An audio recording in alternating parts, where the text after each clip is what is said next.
श्री गणेशाय नमः. श्री महालक्ष्मी व्रताची कथा. गुरुवारची कहाणी.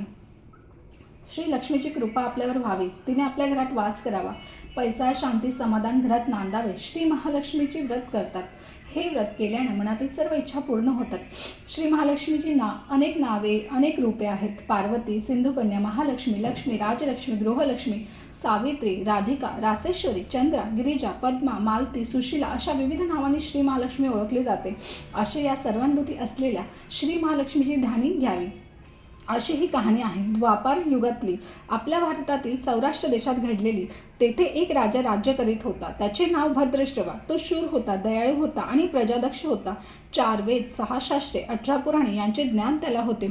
अशा या राजाच्या राणीचे नाव होते सूरजचंद्रिका. राणी रूपाने सुंदर होती, सुलक्षणी होती आणि पतिनिष्ठ होती. त्यांना एकूण 8 अपत्ये झाली होती.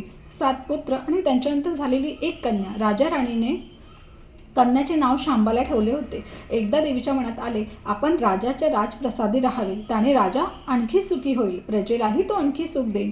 गरिबाकडे राहिले तर तो सगळ्या संपत्तीचा तो एकटाच उपभोग घेईल. म्हणून देवीने एका म्हातारीचे रूप घेतले, फाटकी वस्त्रे घातली, आधारासाठी हातात काठी घेतली आणि काठी टेकत टेकत ती राणीच्या महालाच्या दाराशी आली. तिला पाहताच एक दासी पुढे आली. तिने म्हातारीला विचारले, कोण ग बाई तू? कुठून आलीस? काय काम काढलंस? तुझं नाव काय? गाव काय? काय हवंय तुला? म्हातारीचे रूप घेतलेली श्री महालक्ष्मी म्हणाली, माझं नाव कमळाबाई, द्वारकेला राहते मी. तुझ्या राणीला भेटायला आले. कुठे आहे ती? दासी म्हणाली, राणीसाहेब महालात आहेत. त्यांना सांगायला गेले तर त्या माझ्यावर रागवतील. तुला त्या कशाला भेटतील? तुझा अवतार पाहून तुला त्या हकलूनच देतील. तू इथेच थोडा वेळ आडोशाला थांब. म्हातारीला राग आला. ती संतापून म्हणाली, तुझी राणी गेल्या जन्मी एका वैश्याची पत्नी होती. तो वैश्य फार गरीब होता. त्यावरून त्या दोघांची नेहमी भांडणे होत. नवरा तिला मारहाण करी. ह्या त्रासाला कंटाळून एक दिवस ती घर सोडून गेली आणि जंगलात उपाशी तपाशी भटकू लागली. तिची अवस्था पाहून मला तिची दया आली. मी तिला ऐश्वर्य, सुख आणि संपत्ती देणाऱ्या श्री महालक्ष्मी व्रताची माहिती सांगितली. त्याचप्रमाणे तिने ते व्रत केले. तिच्या व्रताने महालक्ष्मी प्रसन्न झाली. तिचे दारिद्र्य संपले. तिचे घर संपत्ती समृद्धीने भरली. तिच्या जीवनात आनंद भरला. लक्ष्मी व्रत केल्यामुळे मृत्यूनंतरही ती दोघे पती पत्नी लक्ष्मी लोकात वैभवात राहिली. या जन्मी त्यांचा जन्म राजकुळात झाला आहे. देवीच्या कृपेने ती आता राणी पदावर बसली आहे. पण लक्ष्मी व्रताचा तिला आता विसर पडला आहे. त्याचीच आठवण करून देण्यासाठी मी इथे आले आहे. म्हातारीचे बोलणे ऐकून दासीच्या मनात जिज्ञासा निर्माण झाली. म्हातारीला पाणी दिले, नमस्कार केला आणि म्हणाली, मला सांगाल ते व्रत मी करेन ते नेमाने. उतणार नाही, मातणार नाही, घेतला बसा टाकणार नाही. म्हातारीने दासीला लक्ष्मीव्रताची माहिती सांगितली. मग ती उठली व काठी टेकीत निघणार तेवढ्यात राणी तरतर महालातून बाहेर आली. फाटक्या वस्त्रातील म्हातारीला पाहताच ती संतापली आणि उर्मटमध्ये म्हणाली, कोण ग तू थेरडे? येथे कशाला आलीस? जा इथून. तिने पुढे होऊन म्हातारीला घालवून दिले. ती म्हातारी म्हणजे प्रत्यक्ष महालक्ष्मीच होती हे राणीला कळले नाही. राणीचा तो उर्मटपणा पाहून महालक्ष्मीने तिथे न थांबता स्वस्ताने जाण्याचे ठरवले. राणीचा महाल सोडून म्हातारी निघणार तोच एक मुलगी लगबगीने बाहेर आली. ती मुलगी होती राजकन्या शांबाला. तिने येऊन म्हातारीला नमस्कार केला. नी कळवळून म्हणाली, आजी रागवू नका, माझी आई चुकली, तिच्यासाठी मला क्षमा करा. मी तुमच्या पाया पडते. राजकन्याचे ते बोलणे ऐकून श्री महालक्ष्मीला तिची दया आली. तिने शांबालेला लक्ष्मी व्रताची माहिती सांगितली. तो दिवस होता मार्गशीर्ष महिन्यातला पहिला गुरुवार. पुढे त्या दासीने लक्ष्मीव्रत केले. तिची स्थिती सुधारली. दासी पण सोडून ती सुखाने संसार करू लागली. राजकन्या शांबालानेही भक्तिभावने सांगितल्याप्रमाणे महालक्ष्मी व्रत केले.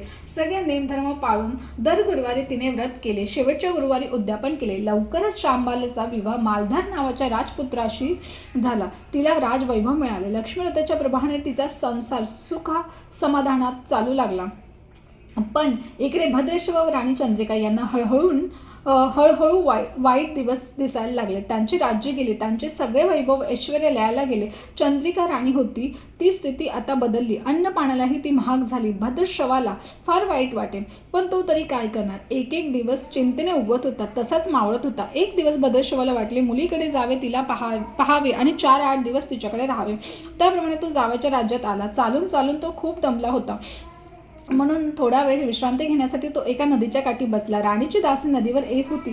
तिने भद्रश्रवाला ओळखले. दासी धावत महालात गेली.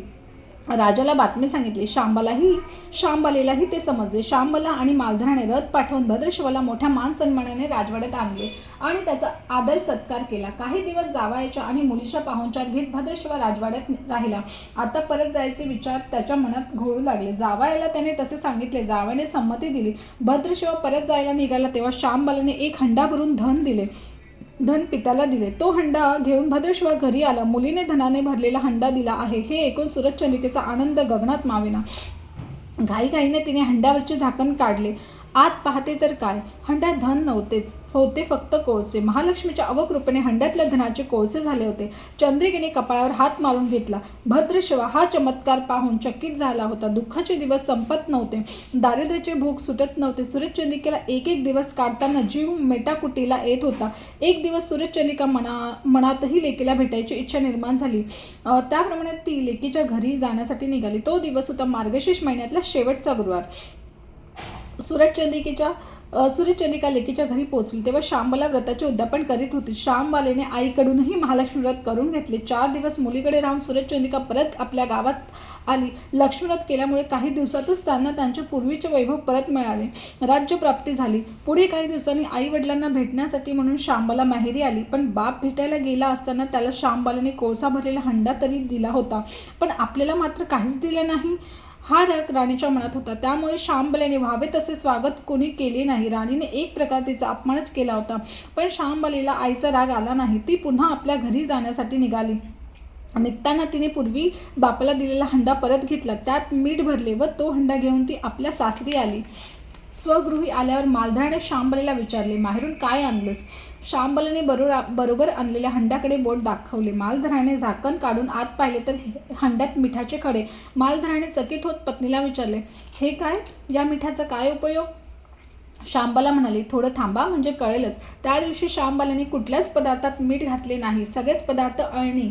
मालधर जेवायला बसल्यावर तिने त्याला सगळे पदार्थ वाढले. सगळे जेवण त्याला अळणी लागले. मग शांबलेने पाण्यात थोडे मीठ वाढले. अन्न पदार्थात ते मिसळताच बेचव अन्नाला चव आली. हा मिठाचा उपयोग. शांबाला पतीला म्हणाली. मालधरालाही तिचे म्हणणे पटले. जे कोणी महालक्ष्मी व्रत श्रद्धेने आणि मनोभावे करतील त्यांना श्री महालक्ष्मी प्रसन्न होऊन त्यांच्यावर तिची कृपा होईल. पण श्रीमंती आल्यावर सुद्धा माणसाने ओतू नये, मातू नये. नित्यनेमाने श्री महालक्ष्मी व्रत करावे. देवीचे मनन चिंतन करावे, म्हणजे देवी सदैव तुमच्या पाठीशी उभी राहील, तुमची मनोकामना पूर्ण करेल. महालक्ष्मीची ही कहाणी गुरुवारची सफळ संपूर्ण. ओम महालक्ष्मी नमः. ओम शांती शांती शांती. ओम विष्णु हृदय निवासिनी लक्ष्मी नमः. ओम विष्णु हृदय निवासिनी लक्ष्मी नमः. ओम विष्णु हृदय निवासिनी लक्ष्मी नमः. ओम विष्णु हृदय निवासिनी लक्ष्मी नमः. श्री महालक्ष्मी नमन अष्टक. नमस्तेस्तु महामाये श्रीपीठे सुरपूजिते शंखचक्र गदा हस्ते महालक्ष्मी नमोस्तुते. नमस्ते गरुडारूढे कोलासुर भयंकरी कौमारी वैष्णवी ब्रह्मी महालक्ष्मी नमोस्तुते. सर्वज्ञ सर्वज्ञ सर्वदुष्ट भयंकर सर्व दुःख हरे देवी महालक्ष्मी नमोस्तुते. सिद्धी बुद्धी प्रदे देवी भुक्तिमुक्ती प्रदायिनी मंत्रमुदे सदा देवी महालक्ष्मी नमोस्तुते. आद्यंतरिते देवी आद्यशक्ती माहेश्वरी योगजोग समते महालक्ष्मी नमोस्तुते. स्थूल सूक्ष्म महारुद्री महाशक्ती महोदरी महापापहर देवी महालक्ष्मी नमोस्तुते. पद्मासनासते देवी परब्रह्म स्वरूपिणी परमेश्वर जगन्मात महालक्ष्मी नमोस्तुते. श्वेतांबरधर देवी नानालंकार भूषिते जगस्ते जगन्मात महालक्ष्मी नमोस्तुते. ओम ऐं श्री महालक्ष्मी नमः. उदयोस्तु श्री महाकाली महालक्ष्मी महासरस्वती राजराजेश्वरी आई साहेब. बोल अंबा माता की जय. बोल अंबा माता की जय. बोल अंबा माता की जय.